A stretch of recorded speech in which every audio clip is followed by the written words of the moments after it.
So if you're a dividend investor or you're planning to become one, then I want you to watch this video dahil meron akong very important message para sa iyo. So yeah, let's go!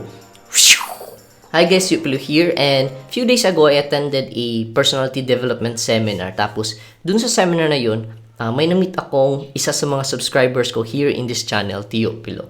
And yun nga, this person, she's from Dubai. She's working in Dubai, and she flew all the way from Dubai to the Philippines to attend the same seminar. And yun nga, very excited siya to meet me, and she told me na maraming siya mga natutunan sa mga videos na sinishare ko. And super na-touch talaga ako. Kaya, quick shout out to Miss Monet. Okay, so eto, si Miss Monet. And yun nga, she was so excited to meet me na she told me na yun nga, she's been learning a lot of investing. She learned a lot about investments because of the channel. Tapos she's also into dividend investing. In fact, she showed me her portfolio, she's where she's investing in. Tapos na nag-grow yung investments niya. Tapos kumita din siya ng dividends. And she also told me na in Dubai daw maraming nag-watch sa videos ko, and super na-appreciate nila kasi marami silang natutunan. And I didn't really realize na ganun pala yung impact ng mga videos ko. And I felt really so happy hearing that one. And I also felt na, shucks, I really need to do more of these videos. And yun nga, in fact, if you notice in the past few days, I've been posting a lot more videos. So like twice a week na ngayon, videos. Because na-inspire talaga ako na meron palang impact yung ginagawa kong videos. And yun nga, so sobrang excited ni Miss Monet. Like she posted yung picture namin dun sa group na ito na REIT Long-Term Investors PH. So this is a Facebook group by Your REIT Buddy, I believe.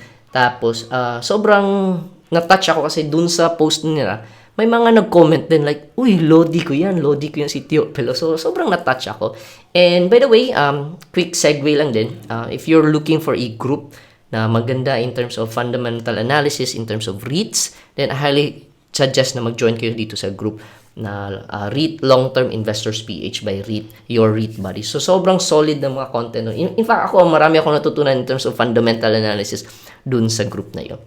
But anyway, going back to that story, so I meet Miss Monet and sobrang na-inspired ako. And because it's a personality development seminar, ang dami kong na-realize while attending yung seminar na yun.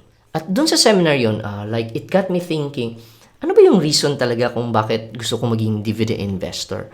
Tapos, it made me ask myself, what if money is not a problem? Ano ba yung gagawin ko? And very maganda talaga yung realization ko dun kasi I realized na yun nga, pag-create ng content, if money is not a problem, then most likely I'll be creating content. So ganito, so I asked myself what's stopping me from creating more content? So because of that, I realized na passion ko yung mag-teach, passion ko yung i-simplify yung something very complicated and explain it in a very simple terms. So, yun yung parang na-realize ko na passion ko. At the same time, if money is not a problem, ano ba yung ipupursue ko? And doon ko na-realize na isa sa mga dinidelay ko is I want to pursue gaming. So, if you notice in my channel, meron akong mga konting content dito. So, like this one. Ito yung mga content ko about gaming na kumita ako through playing mga games. And I realized na, what if I pursue itong passion ito na gaming? And that's when I realized na kaya pala gusto ko maging dividend investor. Not because ayaw ko na magtrabaho, wala na akong gagawin, kikita akong pera, but because meron tayong mga passion na gustong i-pursue. On my case, if money is not a problem, if I have dividends on a monthly basis, most likely yung gagawin ko is content creation and following yung passion ko in gaming. So how about you? If money is not a problem, ano yung ipupursue mo? Ano yung reason why you wanna be a dividend investor? Imagine, every single month, merong dividends or interest na papasok sa bank account mo. Tapos, basically, you're not working hard for that one. If meron kang ganung source of income, ano ba yung ipupursue mo? Because at the end of the day, we wanna become a dividend investor because meron tayong gustong i-pursue. We most likely wanna achieve freedom. Gusto tayong mas maraming time for our family. or probably gusto mong makapag for good galing sa ibang bansa, mag for good na here in the Philippines, or you might want to start your dream business, or on my case, wanna be a full-time content creator, and of course, pursue my passion for gaming. However, this is a very important message I wanna share with you na.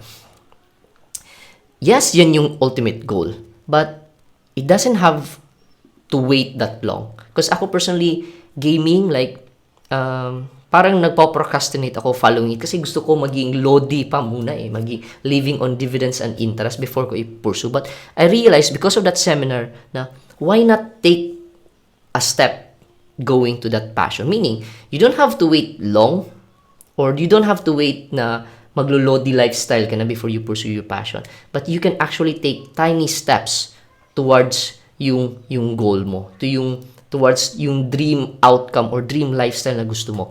In fact, for me to inspire you na whatever yung goal mo, yes, pwede mo ma-achieve yung Lodi lifestyle. Yes, pwede mo ma-achieve na you'll be living on dividends and interest and you'll be free. Pero to inspire you na while waiting for that goal, we can actually take a step towards that goal. And yun nga, for you to inspire, let me show you this one.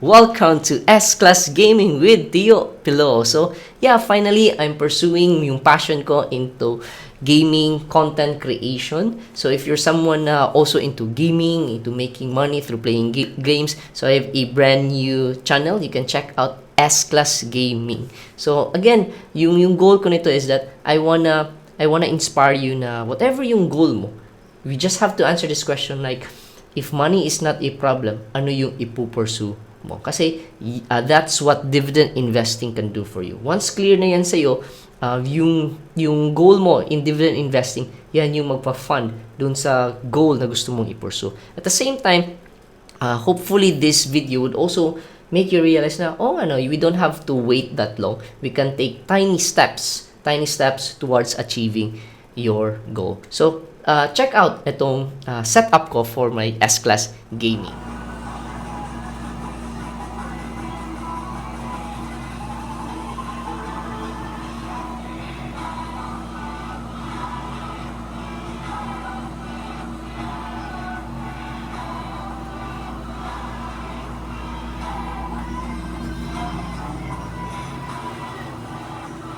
So yeah, that is it. I hope this video inspires you. And if you want to check out yung first video ko about content creation about gaming, then you might want to check out itong video na ito kung saan I earned 44,000 playing a blockchain game. Tapos, if you're also new to dividend investing, like, okay, na-inspire ako, gusto ko rin ma-live on dividends and interest, you could also check out itong other video ko kung saan I detailed, my step-by-step details ako kung how you can get started with dividend investing. So, pili ka lang. Ito for gaming, make sure to also subscribe if you're into gaming or check out itong step-by-step guide on how you can do dividend investing. So yeah, that's it.